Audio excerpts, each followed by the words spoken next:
அனைவருக்கும் வணக்கம். கடந்த 2 நாளைக்கு முன்னாடி வெள்ளைக்காளி என்கிற சிறைவாசி காவலர்கள் மத்தியிலே பெரம்பலூர்ல நாட்டு வெடிகுண்டு வீசி கொலை செய்ய பார்த்த சம்பவம் ஒட்டுமொத்தமான தமிழ்நாட்டையும் உறைய வைத்திருக்கிறது. இந்த சம்பவத்தில் 2 காவலர்கள் கடுமையாக பாதிக்கப்பட்டு மருத்துவமனையில் சிகிச்சை பெற்று வராங்க. இன்றைக்கு வெள்ளைக்காளியை நாட்டு வெடிகுண்டு வீசி கொலை செய்ய பார்த்த அழகுராஜா என்பவர் காவல்துறையால் என்கவுண்டர் செய்யப்பட்டிருக்கார். எதற்காக இந்த என்கவுண்டர்? வெள்ளைக்காளிக்கும் இவர்கள் ஏன் வெள்ளைக்காளியை கொலை செய்ய பார்த்தாங்க, இவருடைய பின்னணி என்ன அப்படிங்கிறதான் இந்த காணொலியில தெளிவா பார்க்க போறோம். நீதி வழங்கும் போது அண்ணன் தம்பி சொந்தம் பந்தம் பணக்கார ஏழை எதையுமே பார்க்க கூடாதுடா, நியாயத்தை மட்டும் தான் சொல்லணும். உயிரை உறைய வைக்கும் சம்பவங்கள் அப்படிங்கிறத நிறைய கேள்விப்பட்டிருக்கோம். அப்படி ஒரு சம்பவம் தான் கடந்த 20 ஆண்டு காலமாக மதுரையிலிருந்து நடந்து கொண்டிருக்கிறது. பழிக்கு பழி கதைகள்ல 2 சாதிகள் பழிக்கு பழி வாங்கிக்குவாங்க. வெவ்வேறு சமூகத்தை சார்ந்தவர்கள் பழிக்கு பழியா வாங்கிக்கிறது. 2 மதங்களை சார்ந்தவர்கள் பழிக்கு பழி வாங்கிக்குவாங்க. இல்லை வரப்பு தகராறு, இல்லை குடும்ப தகராறு, பெண் சம்பந்தப்பட்ட பிரச்சனை, இல்லை பொருளாதார பிரச்சனை, இப்படி பழிக்கு பழி நிறைய நடந்திருக்கு. அப்புறம் வாழைக்காய் மண்டி ஏலம் எடுக்கிற பிரச்சனை, சைக்கிள் ஸ்டாண்ட் ஏலம் எடுக்கிற பிரச்சனை, இப்படின்னு பல்வேறு பழிக்கு பழியான சம்பவங்களை தொடர்ச்சியாக தமிழ்நாட்டில் பார்த்துருக்கோம். ஆனால் ஒட்டுமொத்தமான இந்த ஒரு 100 ஆண்டு கால வரலாற்றில் இப்படி ஒரு பழிக்கு பழி சம்பவம் எங்கே தமிழ்நாட்டில் இல்லை, இந்தியாவிலே நடந்திருக்காது. இதுவரைக்கும் தொடர்ச்சியாக இந்த பழிக்கு பழியில் 20க்கும் மேற்பட்டவர்கள் 2 தரப்புலையும் படுகொலை செய்யப்பட்டிருக்காங்க. 2 பேருமே ஒரே சமூகத்தை சார்ந்தவர்கள், 2 பேருமே உறவினர்கள். ராமநாதபுரம் மாவட்டம் முதுகுளத்தூர் சட்டமன்ற தொகுதி உட்பட்ட கருத்தறிவான் அப்படிங்கிற ஒரு சின்ன குக்கிராமம். இந்த கிராமத்தை சார்ந்தவர் வி.கே. குருசாமி, அதே கிராமத்தை சார்ந்தவர் ராஜபாண்டி. இந்த 2 பேருமே உறவினர்கள், ஒரே சமூகத்தை சார்ந்தவர்கள், ஒரே ஊர்க்காரங்க. 2 பேரும் 2000 காலகட்டத்தில் 1998-99 காலகட்டத்தில் மதுரையில் அனுப்பானடி அப்படிங்கிற பகுதிக்கு வராங்க. அந்த ஊருக்காரங்க பெரும்பாலும் அந்த பகுதியில் குடியமர்த்தப்படுறாங்க, பொருளாதார தேவைக்காக வராங்க. அப்படி வந்தவங்க அரசியல் ஆர்வம் கொண்டு வி.கே. குருசாமி அவர்கள் வந்து திமுகவிலையும், ராஜபாண்டி அவர்கள் அதிமுகவிலையும் பொறுப்பாளர் வராங்க. 2 பேருமே திமுக ஆட்சியில் அவர் சேர்மனாக இருக்காரு, அதிமுக ஆட்சியில் இவர் சேர்மனாக இருக்காரு. 2002 காலகட்டத்தில் 2 பேருக்குமே, ஒருத்தர் திமுக ஒருத்தர் அதிமுக என்பதனால 2 பேருக்கும் 2 தரப்புக்கும் போஸ்டர் ஒரே ஏரியா, போஸ்டர் ஓட்டுவதில் பேனர் வைப்பதில் பிரச்சனை ஏற்படுது. அப்படி போஸ்டர் ஓட்டும்போது 2002 ஒரு பிரச்சனை ஏற்படுது.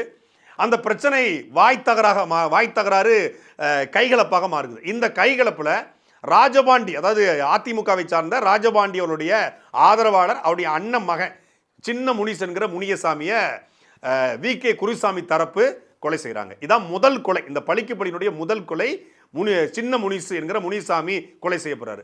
சின்ன முனிசு என்கிற முனிசாமியோட கொலைக்கு பழிக்கு பழி வாங்க அவருடைய தம்பி வெள்ளைக்காளி களத்திறங்குறாரு. வெள்ளைக்காளி வி.கே. குருசாமியினுடைய ஆதரவாளராக அறியப்படுகிறார். அவங்க அண்ணனை கொலை பண்ணதாக அறியப்படுகிற மூர்த்தி, ரமேஷ், மாரிமுத்து என்ற 3 பேரையும் அவங்க ஆட்கள்லாம் சேர்ந்து கொலை பண்ணுறாங்க. அந்த கொலை வழக்கு பதிவு செய்யப்படுது. அதற்கு பிறகு வி.கே. குருசாமியுடைய இன்னொரு ஆதரவாளர்களுடைய பாம்பு பாண்டி என்பவர் இதே டீமால கொலை செய்யப்படுறாரு. இதற்கு பழிக்கு பழி வாங்க சின்ன முனிசுடைய கொலைக்கு பழிக்கு வழங்க மூர்த்தி, ரமேஷ், மாரிமுத்து, பாம்பு பாண்டி, இந்த 4 பேருடைய கொலைக்கு பழிக்கு வாங்க இந்த ராஜபாண்டியுடைய ஆதரவாளர் அறியப்படுகிற மொட்டை மாறி என்பவர் 2013 காலகட்டத்தில் கொலை செய்யப்படுறாரு. இப்போ மொட்டை மாரியுடைய கொலைக்கு பழிக்கு பழி வாங்க அந்த தரப்புல பெரிய முனிஸ் என்பவர் மீண்டும் கொலை செய்யப்படுறாரு. இப்போ பெரிய முனிசுடைய கொலைக்கு பழிக்கு பழி வாங்க அந்த டீம் காத்திருக்கு. இந்த டீம்ல இருந்து எதுவுமே அறியாத ஒரு வாய் தகராறுக்கு நீங்க சின்ன முனிசி மொட்டை மாறியும் கொண்டுட்டீங்க அப்படின்னு சொல்லி இந்த டீம்ல மீண்டும் வி.கே. குருசாமியுடைய நெருங்கிய உறவினராக கருதப்படுகிற முத்துராமலிங்கம் என்கிற காட்டு ராஜா, அவர் 2015 காலகட்டத்தில் கொலை செய்யப்படுறாரு. காட்டு ராஜா என்கிற முத்துராமலிங்கத்துடைய கொலைக்கு பழிக்கு பழி வாங்க வி.கே. குருசாமி தரப்பு ராஜபாண்டியுடைய மகனாக இருக்கக்கூடிய தொப்புளி என்கிற முனியசாமி, இவரை கடத்திட்டு போய் துண்டு துண்டா வெட்டி எரிச்சு கொடூரமாக கொலை செய்கிறாங்க. இந்த கொலை வந்து சாம்பல் கூட கிடைக்கலன்னு சொல்லி சொல்றாங்க. அந்த அளவுக்கு ஒரு கொடூரமான கொலையா நிகழ்த்தப்படுகிறது. இந்த கொலைக்கு பழிக்கு பழி வாங்க மீண்டும் அந்த குடும்பத்தில் நேரடியாக யாரையாவது கொள்ளணும் அப்படின்னு சொல்லி இதுவரைக்கும் வந்துலாம் ஆதரவாளர்கள் கூட சொந்தக்காரங்களை நேரடியாக கொள்ளணும்னு சொல்லி வி.கே. குருசாமியினுடைய மருமகன், அவருடைய மகளுடைய கணவர் மருமகன் எஸ்.எஸ். பாண்டியன் என்பவரை 2018 காலகட்டத்தில் கொலை பண்ணுறாங்க. இப்போ இந்த தரப்புலையும் இழப்பு வந்திருக்கு, அந்த தரப்பு இழப்பு வந்திருக்கு. பேச்சுவார்த்தை நடத்துகிறாங்க. எந்த பேச்சுவார்த்தையும் உடன்படாமல் இந்த குடும்பத்தில் வி.கே. குருசாமி தரப்பு அழிக்கணும்னு சொல்லி ராஜபாண்டி தரப்பு அழிக்கணும்னு சொல்லி வி.கே. குருசாமி தரப்பும் கங்கணம் கட்டி கொண்டிருக்கு. இந்த சூழ்நிலையில் 2023 காலகட்டத்தில் வி.கே. குருசாமி மதுரையில் ஒரு நீதிமன்றத்துக்கு வராரு. நீதிமன்றத்துக்கு வந்துட்டு அவர் போகும்போது எங்கே போகிறாங்க அப்படிங்கிறத வாட்ச் பண்ணி பெங்களூர்ல ஒரு தனியார் விடுதியில் தங்கியிருக்காரு. அந்த விடுதிக்குள்ளே புகுந்து 10 பேர் கொண்ட கும்பல் அவரை கடுமையாக வெட்டுது. இறந்துட்டாரு அப்படின்னு சொல்லி வந்துடுறாங்க. முகம் உடம்பு முழுக்க வெட்டு இருக்குது. மருத்துவமனை கொண்டு போய் அவர் சிகிச்சை பெற்று காப்பாற்றப்படுறாரு. உயிர் மட்டும் இருக்கு, ஆனால் அவரால் வெளியே நடக்க முடிய அளவுக்கு அவர் வந்து வெட்டி சாய்க்கப்படுறாரு. கடந்த 3 ஆண்டுகளாக அவர் வெளியே வரல, ஆள் நடமாட்டமே இல்லை. இந்த சூழ்நிலையில் அவருடைய சகோதரி மகன் கிளாமர் காலி என்பவர் கடந்த ஒரு 1.5 ஆண்டுகளுக்கு முன்பு இதே மதுரையில் மீண்டும் கொலை செய்யப்படுறார். இதுவும் பழிக்கு பழி வாங்கும் நடவடிக்கை என்று காவல்துறை வட்டாரங்கள் தெரிவிக்கிறது. இப்படி தொடர்ச்சியாக நடந்த கொலைகளுடைய தொடர்ச்சியில் தான் இந்த பெரம்பலூர் சம்பவம் நடந்திருக்கிறது. 2002 சின்ன முனீஸ் என்கிற முனியசாமியுடைய கொலை வழக்கில் தொடங்கிய இந்த பழிக்கு பழி கடைசியாக கிளாமர் காலிய இந்த ராஜபாண்டி தரப்பு கொன்றதாக சொல்லப்படுகிறது. அதுக்கு பழிக்கு பழி வாங்க தான் இப்போ வெள்ளக்காளிய குறி வச்சு நிற்கிறாங்க. ஒரு பக்கம் ராஜபாண்டி உயிரிழந்துட்டாரு, இன்னொரு பக்கம் VK குருசாமி வீட்டை விட்டு வெளியே வர முடியல. இந்த குடும்பம் 2 குடும்பத்திலுமே பல்வேறு உயிர்கள் போயிருச்சு. 2 பேரும் ஒரே உறவினர்கள், ஒரே சமூகத்துக்காரங்க, ஒரே ஊருக்காரங்க. ஆனாலும் பழிக்கு பழியில இப்பொழுது பெரம்பலூரை குறி வச்சு கடந்த 23ஆம் தேதி புதுக்கோட்டை நீதிமன்றத்துக்கு புழல் சிறையில் இருக்கக்கூடிய ஒரு வழக்கில் அவர் வந்து ஆயுள் தண்டனையாக இருக்கார். பல்வேறு கிட்டத்தட்ட 9 கொலை வழக்குகள், 8 கொலை முயற்சி வழக்குகள் வெள்ளக்காளி மூலம் பதிவு செய்யப்பட்டிருக்கிறது. ஒரு வழக்கில் அவர் ஆயுள் தண்டனை சிறைவாசியாக புழல் ஜெயிலில் இருக்கார். இன்னொரு வழக்கில் ஆஜர்படுத்துவதற்காக புதுக்கோட்டை நீதிமன்றத்திற்கு ஆயுதப்படை காவலர்கள், ஒரு SI, 3 காவலர்கள் உட்பட 4 பேர் அவரை அழைச்சிட்டு புதுக்கோட்டைக்கு போகிறாங்க. புதுக்கோட்டையில் நீதிமன்றத்தில் லேட் ஆயிடுது, தாமதமானதுனால புதுக்கோட்டை தங்க வைக்க முடியாமல் திண்டுக்கல் கிளைச்சில் அவர் தங்க வச்சுட்டு பொதுவாக இந்த மாதிரி வெளியே எடுத்துகிட்டு போகிறாங்க அப்படின்னா ஆல்ட்டுன்னு சொல்லுவாங்க. வெளியே எடுத்துகிட்டு போய் இப்போ சிறைப்படத்தில் கூட பார்த்துருப்போம். அப்போ வெளியே காவலர்கள் புழல் சிறைந்து அழைச்சி போடுறாங்கன்னா திருச்சி கோர்ட்டுக்கு கொண்டு போனோம்னா முதல் நாள் இரவே திருச்சி சிறையில் கொண்டு தங்க வச்சுருவாங்க. மறுநாள் காலையில் இப்போ திருச்சி சிறையிலேருந்து அவங்களை எடுத்து நீதிமன்றத்தில் ஆஜர்படுத்திட்டு அன்னைக்கு இரவு திரும்ப முடியாது, திருப்பி திருச்சி சிறையில் வச்சுருவாங்க. திருப்பி மறுநாள் காலை எடுத்துகிட்டு பகலில் தான் ட்ராவல் பண்ணி இரவு ட்ராவல் பண்ணால் கைதிகள் உயிருக்கு ஆபத்து, இல்லை அவங்க தப்பிச்சிடக்கூடாது, பல்வேறு காரணங்களுக்காக இரவு பயணத்தை தவிர்ப்பாங்க. அப்படி புதுக்கோட்டையில் அன்றைக்கி மாலை ஆனதுனால இரவு பயணம் வேண்டாம், ஏன்னா சென்சிட்டிவான சிறைவாசி குற்றவாளி அப்படிங்கிறதுனால இவரை வந்து இரவு பயணம் பண்ணக்கூடாது அப்படின்னு திண்டுக்கல் சிறையில் வைக்கிறாங்க.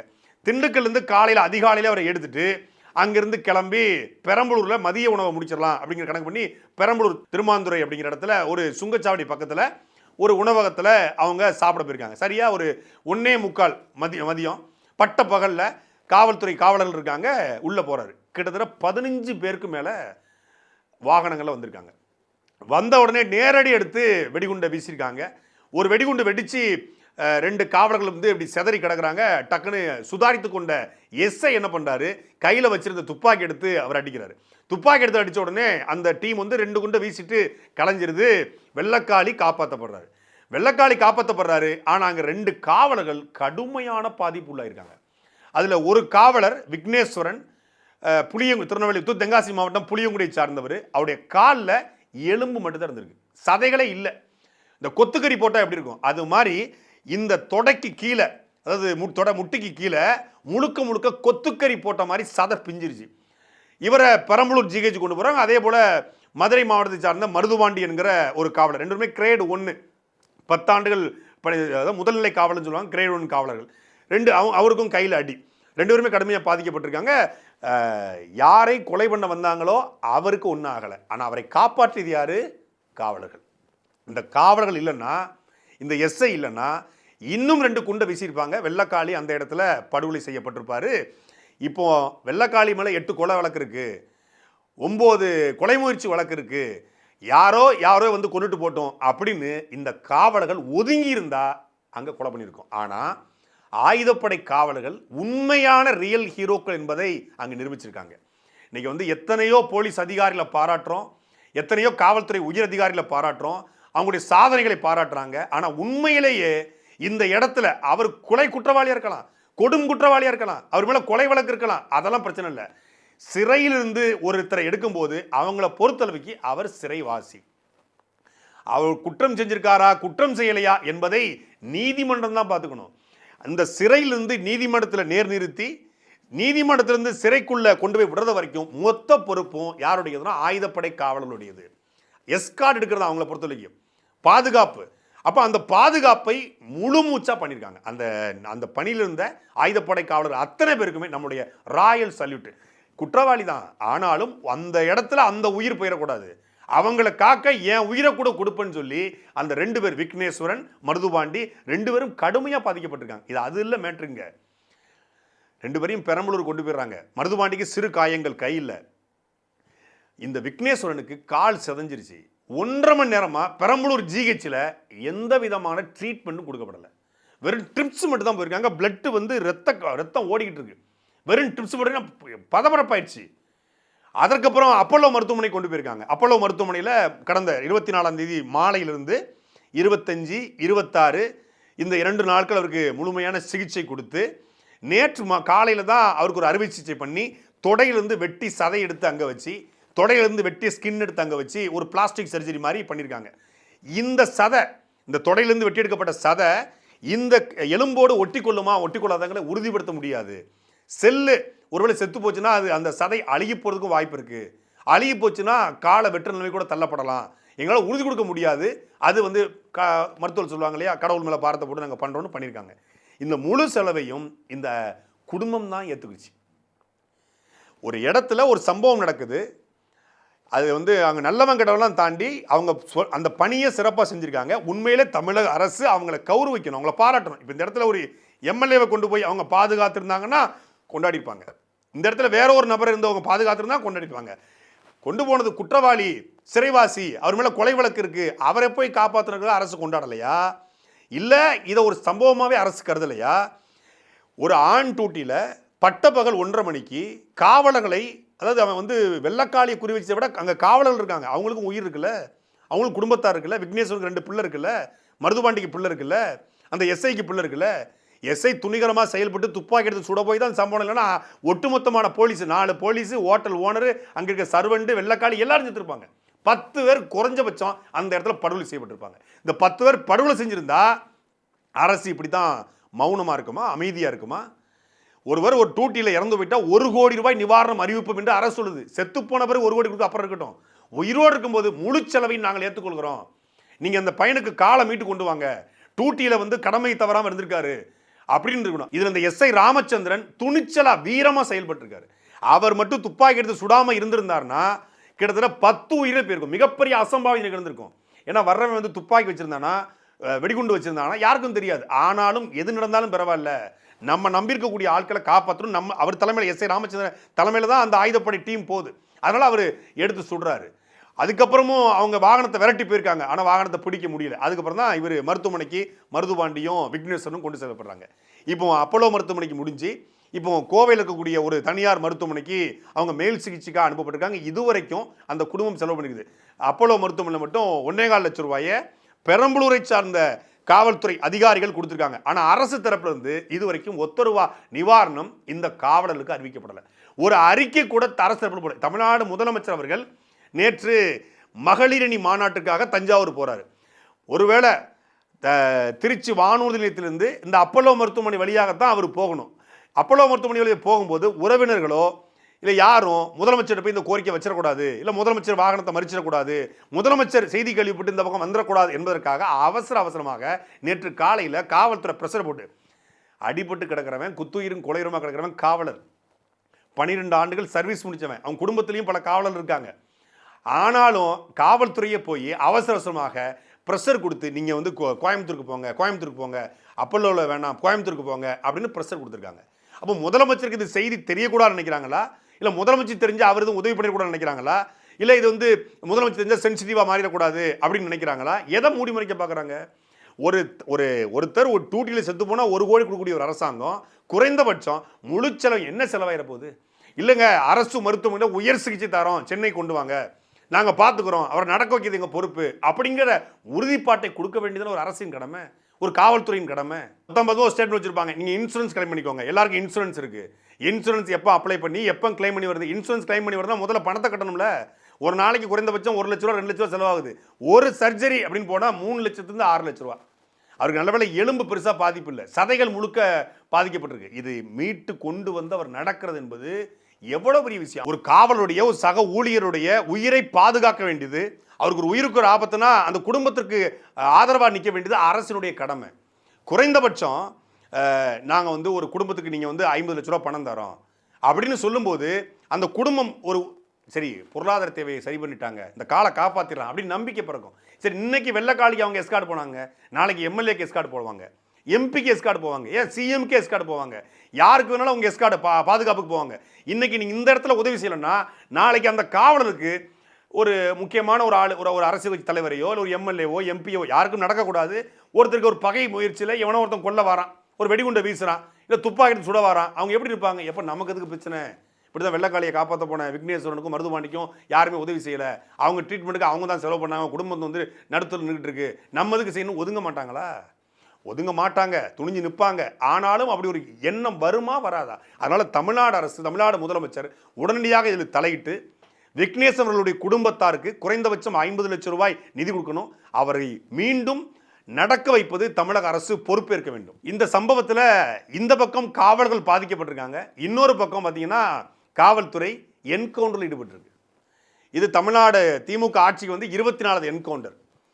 இந்த வெடிகுண்டு வழக்கில் சம்பந்தப்பட்ட அழகுராஜா என்பவர் அவர் கடலூர் பக்கத்தில் கைது செய்யப்பட்டதாகவும், கைது செய்யப்பட்டவரை பெரம்பலூருக்கு கொண்டு வந்து இந்த ஸ்பாட்டுக்கு கொண்டு வந்து காவலர்கள் வந்து பார்த்ததாகவும், அப்போ ஒரு பதுக்கி வச்சிருந்த வெடிகுண்டை எடுத்து வீசினதாகவும். இதே தான் ஆம்ஸ்ட்ராங் கொலை வழக்கில், இதே தான் கோவையில் அந்த பாலியல் வன்கொடுமை பண்ண அந்த பாலியல் வன்கொடுமை செய்த அவர்களை வந்து போனாங்க. அந்த இடத்துக்கு கூட்டு போகும்போது அவன் துப்பாக்கி எடுத்து குத்த பார்த்தான், சரி துப்பாக்கி எடுத்து சுட பார்த்தான், கத்தி எடுத்து குத்த பார்த்தான், நாங்கள் போட்டோம். ஆம்ஸ்ட்ராங் கொலை வழக்கில் இப்படி தான் வந்து நாங்கள் கூட்டு போய் அவர் பதுங்கியிருந்த இடத்துக்கு கூட்டு போனோம், அவர் வந்து துப்பாக்கி எடுத்து சுட பார்த்தாரு, நாங்கள் சுட்டோம். அதே மாதிரி இப்போ இங்கே வெடிகுண்டு, அங்கே துப்பாக்கி, இங்கே வெடிகுண்டை வந்து அவர் பதுங்கி வச்ச இடத்துக்கு நாங்கள் போனோம், வெடிகுண்டு எடுத்து வீச பார்த்தாரு, அப்போ வந்து எஸ்ஐ எடுத்து துப்பாக்கியால் சுட்டார், எஸ்ஐக்கு ஒரு கத்தி குத்து விழுந்துச்சு, எஸ்ஐ பெரம்பலூர் ஜிஹெச்சில் இருக்கார், அவர் இறந்து போயிட்டார். எதுக்கு நீதிமன்றம்? எதுக்கு சிறை இருக்குது? அழகுராஜா வந்து வெடிகுண்டு வீசிக்காரனா வெடிகுண்டு வழக்கு போட்டு அழகுராஜாக்கான தண்டனையை உடனடியாக வாங்கி தருவது அரசினுடைய கடமை, காவல்துறையின் வேலை. 2015 காலகட்டத்தில் உடுமலைப்பேட்டையில் ஒரு கொலை நடக்குது, தமிழ்நாட்டை உலுக்கி போட்ட கொலை, உடுமலைப்பேட்டை சங்கர் கொலை வழக்கு, ஆணவ படுகொலை. அந்த கொலை வழக்குக்கான குற்றப்பத்திரிகையை ஆங்கிலத்தில் மாற்றுறதுக்கு 1.5 வருஷம் கேட்டிருக்கு காவல்துறை. சாத்தான்குளம் வழக்கில் 2 பேரில் கொடுமையாக கொலை செய்யப்பட்ட வழக்கில் உச்சநீதிமன்றத்தில் போய் ஜாமீனில் வராரு ஸ்ரீதர். இந்த பக்கம் பார்த்தா ஹாசினிங்கிற குழந்தையை கொன்ன ஒரு கொடூரன் தர்ஷன் உச்சநீதிமன்றத்தில் போய் ஜாமீனில் வருவார். ஏன்னா அரசியல் சாட்சி இல்லை, ஆதாரங்கள் இல்லை. அப்போ உங்களுக்கு வந்து கையாளாகாமல் போயிடுச்சா? சாட்சி ஆதாரங்கள் சேகரிக்க முடியாமல் என்கவுண்டர் மட்டும்தான் ஒரு குற்றத்திற்கான தண்டனை என்பது எப்படி சரியாக இருக்கும்? இப்போ அழகுராஜா தான் வெடிகுண்டை வீசினார்னு யாருக்கு தெரியும்? ஏதாவது எவிடன்ஸ் சிக்கிச்சா? அது அழகுராஜா வெடிகுண்டை வீசினார்னா சிசிடிவி ஃபுட்டேஜ் ஆதாரங்கள் எல்லாம் சேர்க்கப்பட்டு அவர் மீது குற்றப்பத்திரிகை தாக்கல் செய்யப்பட்டு நீதிமன்றத்தில் நேர் நிறுத்தி வாத பிரதிவாதங்களை வச்சு நீதிமன்றத்தில் அவருக்கு கடுமையான தண்டனைகளை வாங்கி கொடுக்க வேண்டியது அரசின் காவல்துறையின் கடமை. 2 நாளில் முடிவுக்கு வந்து ஒரு குற்றவாளி தான் இவர் தான் அப்படின்னு என்கவுண்டர் பண்ணிட்டா எதற்காக சட்டம், எதுக்காக நீதிமன்றம்? ஒரு சாதாரண போஸ்டர் பிரச்சனை எங்கே வந்து நிற்குது? என்கவுண்டரில் வந்து நிற்குது. கிட்டத்தட்ட 20 உயிர்கள் பலியாக இருக்கு. ஒரு தலைமுறை மாறிச்சு. 2002 எங்க இருக்கு, 2026 எங்க இருக்கு? ஒரு தலைமுறை மாறியும் இன்னைக்கு வரைக்கும் பழிக்கு பழி வாங்கக்கூடிய அந்த நடவடிக்கை 2 தரப்புலையும் தொடர்ந்து கொண்டிருக்கிறது. 2 குடும்பமும் நிம்மதியாக இருக்குமா? இருக்காது. எல்லா குடும்பத்துக்கும் வழிதான். அவன் குற்றவாளியா, அவன் நல்லவனா, அவன் கொலகாரன் தாண்டி எல்லாத்துக்கும் ஒரு பெண் இருப்பாங்க, அவருக்கு ஒரு குழந்தைகள் இருக்கும். அந்த குழந்தைக்கும் இந்த வாழ்க்கைக்கும் சம்பந்தமே இருக்காது. எல்லாருடைய வாழ்க்கையும் செதஞ்சு போய் வெள்ளக்காரனை ஆயுதம் எடுத்து விரட்டிய ஒரு சமூகம் இப்ப சொந்தக்காரனை ஆயுதம் எடுத்து வெட்டி வீழ்ந்து கொண்டிருக்கிறது. சாட்டை எடுத்து நாட்டை திருத்து,